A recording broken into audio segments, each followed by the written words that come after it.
And welcome everybody to an all-new episode of the Marvelite podcast. I am your host, Luke. And this week we have a special edition for this episode. This will be a spoiler, discussion of Captain America Civil War. And I am joined with Will. Captain. And Nick. I'm here for the Marvel discussion. And we have our wildling north of the wall, Failwell 34. How you doing there? And for the first time ever joining our podcast, we have a brand new guest. Tim Spiegler is with us. How's it going, everyone? Oh my goodness. It's so great to have you on, Tim, first time and all. Yeah, it's always so great to be on for the first time. Yeah, there is a first time for everything, so I guess let's just kind of get right into this. So I'm just going to go around and kind of ask everyone what their first impressions and thoughts are on this movie. Will, let's go ahead and start with you, bud. I've seen it twice because I saw it Friday and then again yesterday for Mother's Day. Okay. Just both viewings, it's weirdly kind of surreal. I kind of can't believe that it happened, in a sense, and I'm still trying to comprehend everything I saw, because it's a lot, but it wasn't bad. I wasn't disappointed by it. I was very, very pleased and excited with what they did with a lot of the stuff and how they handled it and all. So, right. Yeah. Okay, right on. Tim, what are your thoughts? I've seen it twice also, once on Thursday and once on Saturday. I really enjoyed myself with it. It had pretty much everything I wanted there to be in it. I thought the characters were really on point, and I felt that everything was in there as much as it needed to be. Okay, fair. Michael, what are your thoughts, man? Well, I'm also in the double viewing club. I've saw it 2 times in the past week, this weekend, and I actually liked it. I actually enjoyed it again on my second viewing. Like Tim said, it's everything that I wanted in the film. I thought the way that they proportioned the characters and their screen time and how effective each person was pretty well done. I did notice a few things that were a little more nitpicky the second go, but overall I did like the movie a lot. Okay, right on. And I guess we're going to get to our last person here, who we all know, at least you guys know, what his thoughts are. Nick, why don't you go ahead and give your thoughts on the movie? Well, I guess I'll start with the good. There are really cool action sequences in this movie, and a lot of the humor actually I thought hit really well. Like it wasn't Joss Whedon-esque humor that was just kind of thrown in there. It was actually really good, but yeah, I don't know. Ultimately, it was just kind of a forgettable movie to me. It was just kind of it happened. So fair enough. Okay, well, that's something I guess that is definitely cool that we can have different opinions on this show. Some shows don't work out so well when there's differing opinions. Yeah, like J-Lo. However, I think like I'm not gonna say any names specifically, Nick. But, or El Mayimba. However, it's definitely okay, to have a different opinion. So I think that's good. That's what makes us diverse. I'm just gonna give my thoughts on the film real quick. Me personally, this is like my favorite Marvel movie so far that has been released. This was a massive milestone for the MCU, and I think it's going to change the outcome moving forward. In every single film, I think you're going to feel the vibrations of this movie throughout the universe. I definitely think kudos to the Russo brothers. I think they knocked it out of the park again with their sophomore film into the MCU.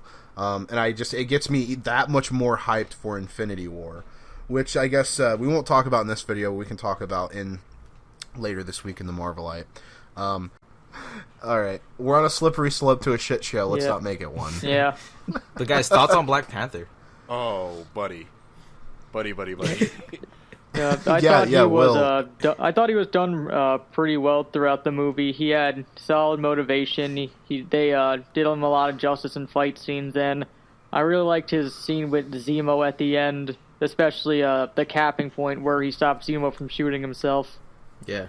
Not today. The Stop living are not done. The living aren't done with you yet. Yeah, Black Panther, the one guy who managed to stop the routine Marvel villain killing. He's like, no, motherfucker. You don't get it. Death is not going to snatch your ass from these hands today. Yeah. Yeah, I personally loved Chadwick Boseman as T'Challa, and I like that whole thing in the beginning with the father-son thing. You know, they kind of pulled that whole Disney thing of like, son, I am going to die soon. You must. We're too happy in the beginning of the movie. You must take over and become the Black Panther. All the light touches is our kingdom. To be fair, it's not just Disney. It's it's a trope of just general superhero films. Of any time two people's relationship is happy, one of them has to die. I mean, T'Chaka's dad has been dead for a while in like the comics. Or T'Challa's dad. T'Chaka. Yeah, because like two phrases together. When I saw him on screen, I'm like, oh, you're gonna die. Like I just knew it. Yeah, because his actor wasn't like a famous person. Let's just go ahead and talk about him. Spider-Man, for example. I feel like he wasn't overly done, and he was in there for the perfect amount of time. He came in and came out. Like Tony Stark literally cuts off the point. Oh, we now know there are two trigger words in comic books: May and Martha. But because he fucking stopped his ass right there, he's like, "Nope, you're done. But you're done. That's it. He could have just looked at the screen like, "That's it. That's the last we're gonna see of you for the movie, at least till the after credit scene. That's it. That's all you get." But I want to fight. No, you're done, and just leaves. Yeah, I don't know. I kind of felt like it was actually a little rushed. Yeah, like it felt okay, but like it was very serious. And then right when they're gonna get to the airport scene, it just kind of just threw him in there. It's a tone jump, certainly. I noticed it the second time around. I noticed the tone was really different. Like the first bit of the movie was very serious, and then after just switched like that, and then turned off and went to the Winter Soldier, Bucky, and Iron Man. I mean, they're trying to hurt and stop each other, but not kill them, I guess. Yeah, like the thing about that it was it was just so dreary and serious, and then all of a sudden it just skips to Queens, which I have to mention that my entire theater, as soon as the Queens word popped up, like everybody knew what it was, and everyone started like clapping. Yeah, I really hated those word transitions though. That like really bothered me. I can understand why someone wouldn't like them.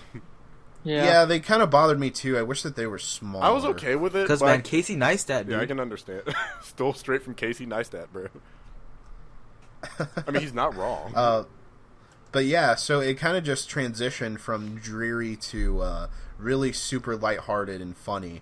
And but I think that it transitioned well, and it somehow worked, and it wasn't quite the mess that it should have been. Yeah, I don't think it was a mess, but it was very noticeable. Yeah. Yeah. Why is Aunt May so hot, guys?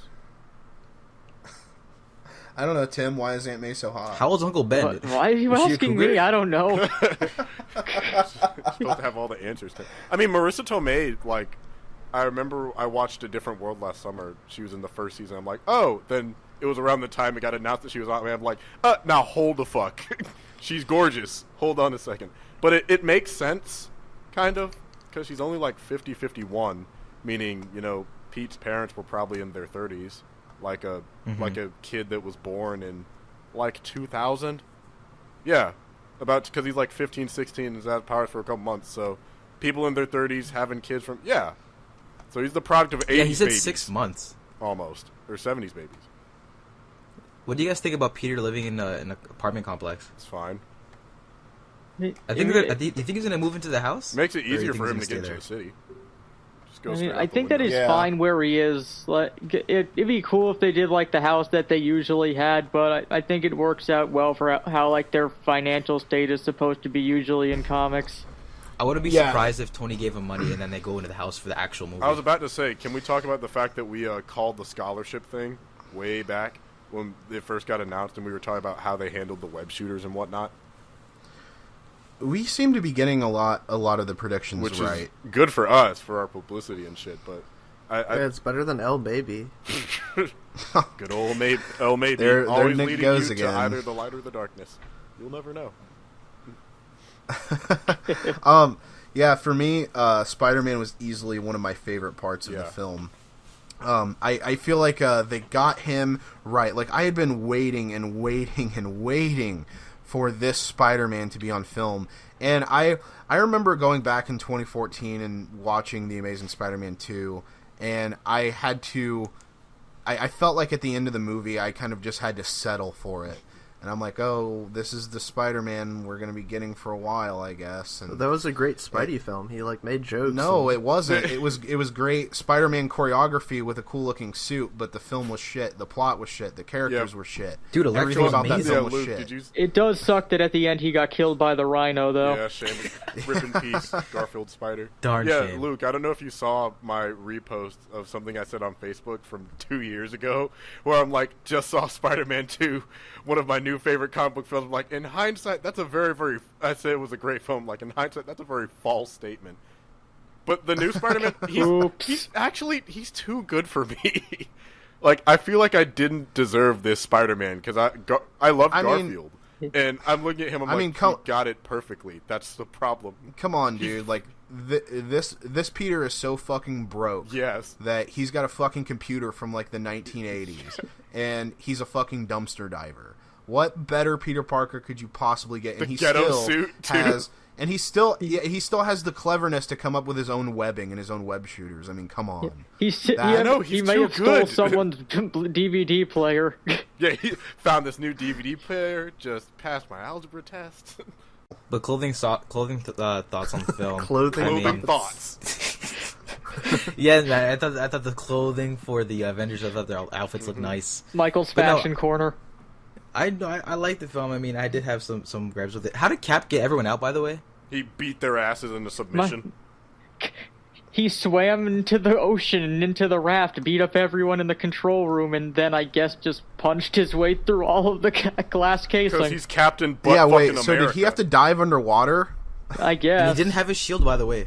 Yeah, so he used his manly Captain America muscles that he showed off when he was topping that helicopter. That flex, though. Yeah. Okay. So is that your full closing thoughts, Michael? Oh yeah. I liked it. Looking forward to where they're gonna go. We're gonna give it a rating out of 10. Yeah. Okay, I'm gonna go ahead and give this film an 8.8 out of 10. Mm-hmm. All right, Tim, what are your thoughts? Right.